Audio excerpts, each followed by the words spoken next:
This morning, Hessie and most of our small group decided to board the bus and go over to the Udaipur city palace. Because I heard that no pictures were allowed and because I was all palaced out, at least for a while, I decided not to go.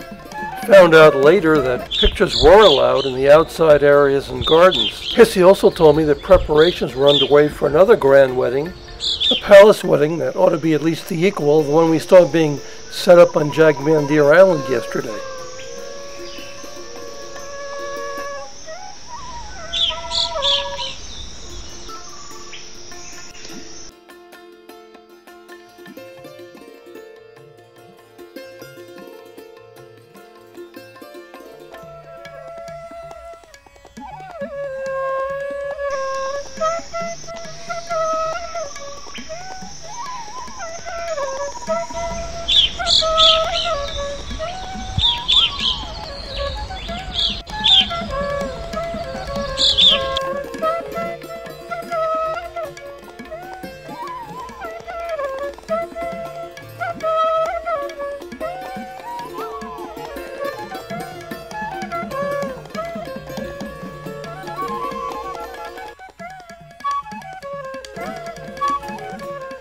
After hanging around the luxurious Trident Hotel for a bit, I've decided to grab my camera and head out of the Trident Hotel's compound. Just beyond the guardhouse and security gate, it's a pricey shop selling souvenirs, artifacts, and replicas. Though some of the stuff looks interesting, I'll just walk right past. Fortunately, I'm not in a buying mood. My goal is to stroll into central Udaipur. If I recall the bus ride incorrectly, it's not that far. India being a land with a long history, many coexisting cultures, and extremes of poverty and opulence, often in close proximity, I think the chances are good that I will encounter something memorable. Though since I'm on my own, I probably don't want it to be too memorable.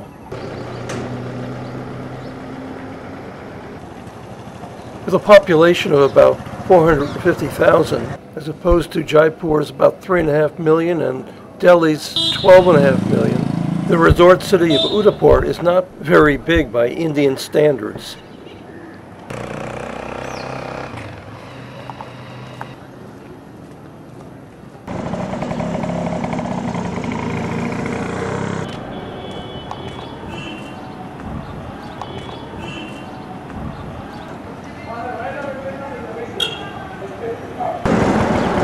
No, thank you.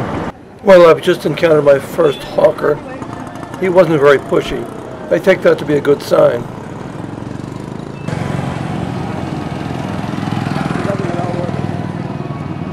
As we approach a main intersection, the traffic builds, but also I can hear some music faintly.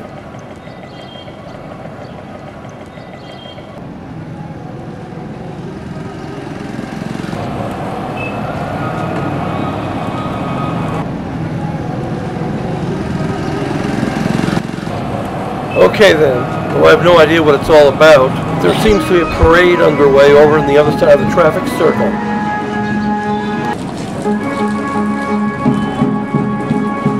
Also, the lady in the red headdress, seated on the curb, the bottom of my viewfinder, is unrelated to the parade, I think, is offering silage of some sort that can be purchased by passers-by to feed the sacred cattle hanging around on the island in the center of the circle.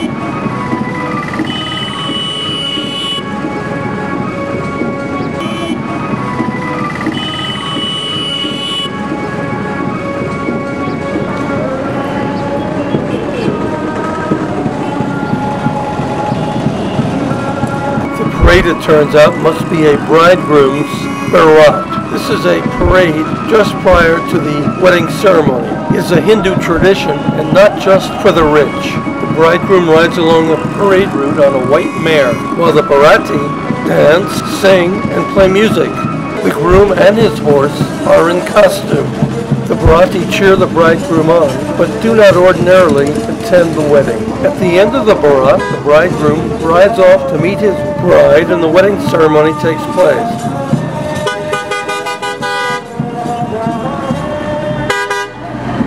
So, though obviously more romantic and salubrious, this is perhaps a rough equivalent of a Western-style bachelor party.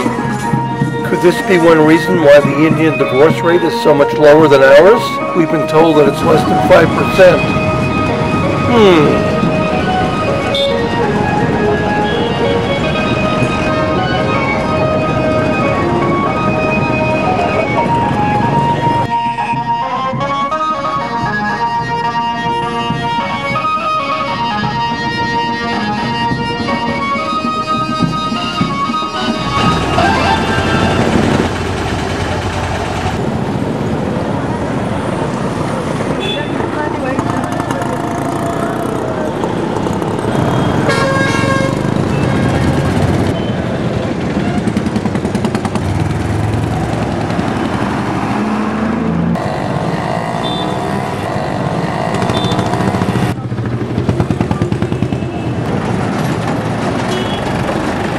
Nearby, construction and excavation are going on. It seems as though equipment and day laborers are being gathered. I think about hanging around a while longer and looking into that, but I've already had my memorable walk into town. Besides, it's getting kind of hot and it's dusty, so I've started back.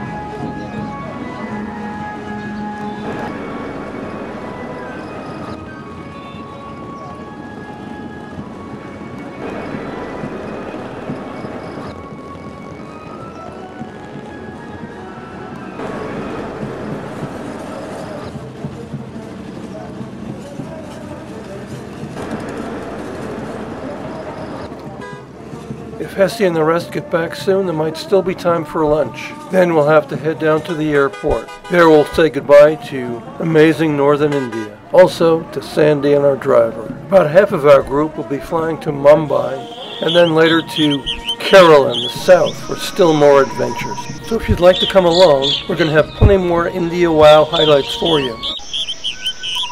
Isn't it amazing that in less than 24 hours in this resort town of Udaipur, we just happened to see preparations for 2 big weddings, plus the Baraat parade.